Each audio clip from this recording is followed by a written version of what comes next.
இன்னைக்கு மனு கொடுத்துருக்கிறீங்க, இன்னைக்கு விவசாயிகளும் கொடுத்துருக்கிறீங்க, வணிகர்களையும் கொடுத்துருக்கிறீங்க, கட்டட தொழிலாளர் சங்கத்தை சேர்ந்து கொடுத்துருக்கிறீங்க. அதையெல்லாம் நாங்கள் கவனமாக எடுத்துக்கொண்டு எதிர்காலத்திலே எந்தெந்த வகையிலே உங்களுக்கு உதவி செய்ய முடியுமோ அந்தந்த வகையிலே உதவி செய்யும் என்பதை இந்த நேரத்திலே தெரிவித்து, பொதுவாக அதிமுகவை பொறுத்த வரைக்கும் நாங்கள் தெளிவாக இருக்கின்றோம்.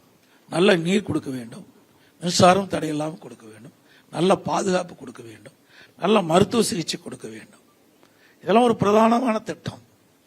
இது எல்லாம் இருந்தாவே நல்ல விவசாயிகளுக்கு தேவையான உணவு உற்பத்தியை பெருக்குவதற்குண்டான நடவடிக்கையை நாங்கள் செய்யணும். ஏன்னா விவசாயிகள் செழிப்பாகிறதா தான் மற்ற வியாபாரமே நடக்கும். அவகிட்ட பணம் இருந்தால் தான் மற்ற பொருள் வாங்க முடியும். வணிகர் சிறப்பாக வாழ வேண்டும் என்றால் விவசாயிகளுடைய உற்பத்தி பெருக வேண்டும். எந்த அளவுக்கு உற்பத்தி பெருகிறதோ அந்த அளவுக்கு வருமானம் கிடைக்கும். வருமானம் கிடைச்சா அவர்கள் தேவையான பொருட்களை வணிகர்களிலிருந்து பெற முடியும். அவை இப்படிப்பட்டதெல்லாம் நாங்கள் தெரிஞ்சிருக்கின்றோம்.